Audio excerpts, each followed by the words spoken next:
Hello friends, welcome to technical Baljeet.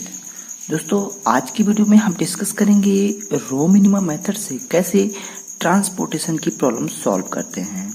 जब हमारे पास given table होती है जहां पर सप्लाई और डिमांड अवेलेबल होती हैं, तब हम वहाँ पर रो मिनिमम मेथड से कैसे प्रॉब्लम को सॉल्व करते हैं, इससे कैसे ट्रांसपोर्टेशन कॉस्ट को फाइंड आउट करते हैं। आज इस वीडियो की हेल्प से हम लोग इस टेक्निक को समझेंगे। तो दोस्तों, बने रहिएगा हमारे साथ अंत तक, और अगर आप हमारे चैनल पर नए हैं तो चैनल को सब्सक्राइब करके बेल आइकन जरूर प्रेस करिएगा।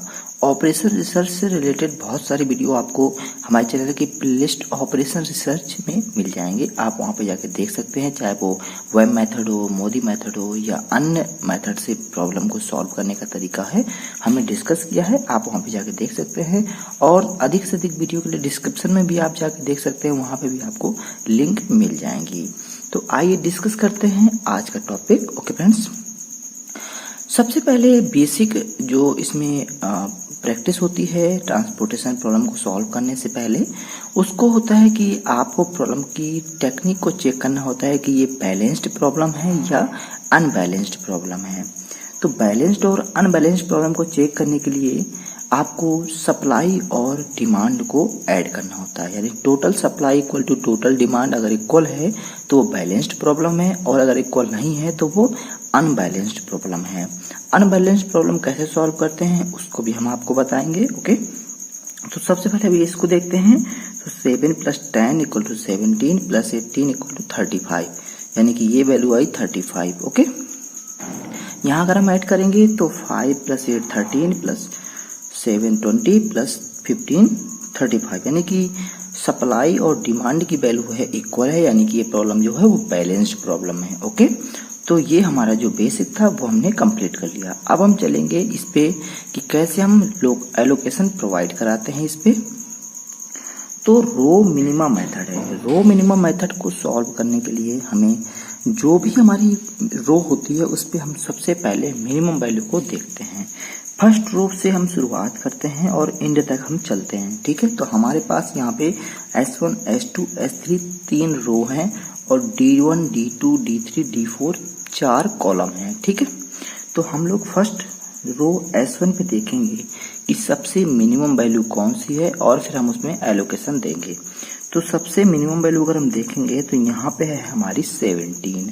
ओके, अब इस 17 पे कितने का एलोकेशन देना है वो हम देखते हैं सप्लाई और डिमांड से, यानी कि उस एलोकेशन के जो हमारी सेल है उस सेल के सामने जो सप्लाई दी हुई है और डिमांड दी हुई है उसमें से कौन सी वैल्यू मिनिमम है वो हम देखते हैं, और उतने का ही हम एलोकेशन यहाँ पे दे देते हैं। तो 17 पे हम देखेंगे तो यहाँ पे 7 है और यहाँ पे 15 है, यानी कि हम 7 का एलोकेशन यहाँ पे हम दे सकते हैं। तो हमने यहाँ पे 7 का एलोकेशन दे दिया है। जब हम यहाँ पे 7 का एलोकेशन देंगे तो उस वैल्यू को सप्लाई और डिमांड से माइनस कर देते हैं। यहाँ पे हम 7 को माइनस करेंगे तो 0 हो जाएगा, और यहाँ पे माइनस करेंगे तो 8 हो जाएगा। जो भी सप्लाई या डिमांड में 0 हो जाती है उसके सामने की जो कॉलम या रो होता है वो कैंसिल आउट हो जाता है। यानी कि अगर हम बात करें यहाँ पे सप्लाई 0 हो चुकी है तो इसकी जो ये रो है यानी कि S1 जो है वो डिलीट हो जाएगी, यानी कि कैंसिल हो जाएगी। ठीक है, अब हमारे पास 2 रो हैं S2 और S3। अब हमें S1 पे कोई भी काम नहीं करना है। ओके, अगर ये S1 नहीं कैंसिल होती, डिलीट नहीं होती, तो हम इस पे और भी एलोकेशन लेते मिनिमम वैल्यू पे। अब हम S2 पे चलेंगे। S2 पे देखेंगे कि मिनिमम वैल्यू कौन सी है। तो S2 पे हम देखेंगे तो सबसे पहले जो हमारी S2 पे मिनिमम वैल्यू है वो है 35। 35 पे हम देखेंगे कि कितने का एलोकेशन दे सकते हैं। तो यहाँ पे वैल्यू है 8 और यहाँ पे वैल्यू है 10, तो हम यहाँ पे 8 का एलोकेशन दे देंगे। ओके, तो ये वाली वैल्यू हो जाएगी 0 और यहाँ पे वैल्यू आ जाएगी 2। ठीक है फ्रेंड्स, आप देख सकते हैं कि ये वाला जो डिमांड है वो 0 हो चुकी है, तो यहाँ पे जो ये D2 कॉलम है वो हमारा कैंसिल हो जाएगा। ओके, ये कैंसिल हो चुका है। अब हमारे पास हैं D1 D3 D4 कॉलम और S2 S3 रो। ठीक है, इस सेल को छोड़ करके अब हम देखेंगे कि S2 में ही, क्योंकि हमारी ये जो रो है वो कैंसिल नहीं हुई है, हमारा कॉलम कैंसिल हुआ है, तो S2 में ही अब 3 हमारे पास हैं 70 70, 40, 60, ठीक है। तो इसमें हमारे पास कौन सी मिनिमम वैल्यू है, तो हमारे पास 40 मिनिमम वैल्यू है। तो इसमें हम एलोकेशन कितने का दे सकते हैं, तो यहाँ पे 2 है, यहाँ पे 7 है, तो हम यहाँ पे 2 का एलोकेशन दे सकते हैं। तो ये वाली वैल्यू 0 हो जाएगी और यहाँ पे वैल्यू आएगी 5, ठीक है। तो यहाँ पे जब ये 0 हो जाएगी तो ये वाली जो रो है वो कैंसिल हो जाएगी। ओके फ्रेंड्स, ये कैंसिल हो गई। अब हमारे पास है S3 रो, ठीक है। अब हम इसमें एलोकेशन देंगे मिनिमम वैल्यू पे।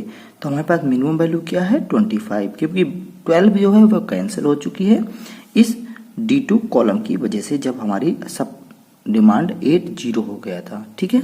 तो हमारे पास 25 है, 25 पे हम एलोकेशन कितने का दे सकते हैं, यहाँ पे हमारे पास 8 और यहाँ पे हमारे पास 18, तो हम 8 का एलोकेशन देंगे तो ये 0 हो जाएगी और यहाँ पे बचेगा 10। ओके, 10 आ गया, ठीक है। अब ये 0 हो गया तो ये वाला जो कॉलम है D4 ये कैंसिल हो जाएगा। ओके, अब हम देखेंगे कि इसमें 40 बचा है और 60 बचा है। तो 40 और 60 में मिनिमम वैल्यू क्या है 5, तो 5 पे हम कितने का, सॉरी 40 और 60 में 40 मिनिमम है, तो यहाँ पे हम 5 का एलोकेशन दे सकते हैं, क्योंकि यहाँ पे 5 है और तो 5 का एलोकेशन दे देंगे तो ये 0 हो जाएगा और यहाँ पे बचेगा 5। ओके, जब ये 0 हो गया तो ये वाला कॉलम भी पूरा पूरा कैंसिल, खत्म। अब हमारे पास सिर्फ ओनली 1 सेल है 60। ओके, तो हम सिर्फ इस 60 में देखेंगे कि इसके सामने सप्लाई और डिमांड जो है वो इक्वल होगी। ये तभी प्रॉब्लम आपकी बिल्कुल करेक्ट जाएगी जब आपकी लास्ट वाले सेल की जो सप्लाई और डिमांड है वो इक्वल होगी और आप उतने का ही एलोकेशन दे पाएंगे, यानी कि हर जगह आपकी 0-0 हो जाएगी। तभी आप समझ लीजिए कि आपकी जो प्रॉब्लम है वो कंप्लीटली सॉल्व हो चुकी है, ठीक है फ्रेंड्स। तो इस प्रकार से आप जो है वो यहाँ पे हमने 8 का एलोकेशन दिया था, ये मिस हो गया है, आप इसको याद रखिएगा। जब हमने यहाँ पे 8-0 किया था तो ये 8 का एलोकेशन दिया था यहाँ पे। ओके, सॉरी ये मिस हो गया था। तो अब यहाँ पे हम देख सकते हैं कि यहाँ पे जो वैल्यू है हमारी वो हमने हर जगह से कैंसिल हो चुकी है और यहाँ पे हमने हर जगह एलोकेशन दे चुके हैं, ठीक है। एलोकेशन हमारे यहाँ है 6, तो हमें एक मेथड होता है m + n - 1 = 0, ठीक है। यानी कि ये वाली जो वैल्यू है वो हम इससे सॉल्व करेंगे। यहाँ पे हमारी जो वैल्यू है वो m + n - 1 = 0। ये वाली वैल्यू जो है वो हमारी जितने इन टोटल हैं रो और कॉलम का है उसका जो है वो उतने ही आना चाहिए, ठीक है। तो m - 1, तो m की वैल्यू कितनी है, तो m - 1 m की वैल्यू है, यानी कि हम बात करेंगे रो की तो 3, n है कॉलम, तो कॉलम की 4 - 1 = 0, तो ये आ जाएगा 6। यानी कि हमारी वैल्यू जो आ गई है 6, तो 6 हमें चाहिए, 6 की जगह एलोकेशन होने चाहिए। तो 1 2 3 4 5 6, यानी कि 6 जगह हमारा एलोकेशन है, यानी कि हमारी वैल्यू करेक्ट है, ठीक है।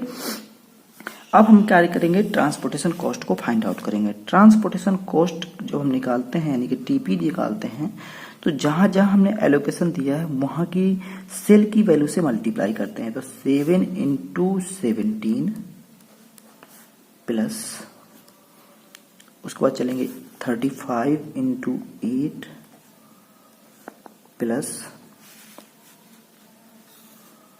2 × 40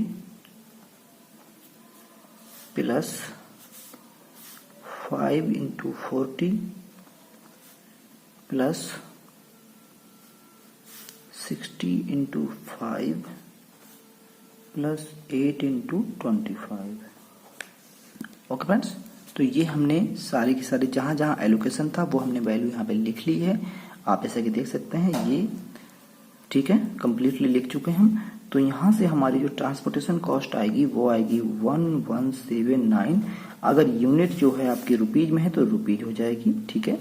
तो यानी कि ये जो वैल्यू है वो आपकी कंप्लीटली आंसर हो जाएगा इस क्वेश्चन का। ओके, तो इस प्रकार से हम ट्रांसपोर्टेशन के रो मिनिमम मेथड से प्रॉब्लम को सॉल्व करके ट्रांसपोर्टेशन कॉस्ट को फाइंड आउट करते हैं। तो दोस्तों, अगर आपको वीडियो पसंद आया हो तो वीडियो को लाइक और शेयर करिएगा और ऐसे ही इंटरेस्टिंग वीडियो देखने के लिए हमारे चैनल टेक्निकल बलजीत को सब्सक्राइब जरूर करिएगा। दोस्तों, हमने बहुत सारी प्रॉब्लम को डिस्कस किया है, रो मिनिमम मेथड हो या कॉलम मिनिमम मेथड हो या नॉर्थ वेस्ट कॉर्नर मेथड हो या वैम मेथड हो, बहुत सारी प्रॉब्लम को हमने सॉल्व किया है। आपको प्ले लिस्ट ऑपरेशन रिसर्च में जाके आप जब देखेंगे तो वहाँ पे बहुत सारी वीडियो आपको मिल जाएंगे, या आप हमारे मैकेनिकल इंजीनियरिंग प्ले लिस्ट में जाके देखेंगे तो वहाँ पे भी आपको बहुत सारी वीडियो आपको देखने को मिल जाएंगी। तो थैंक यू फॉर वॉचिंग। जय हिंद।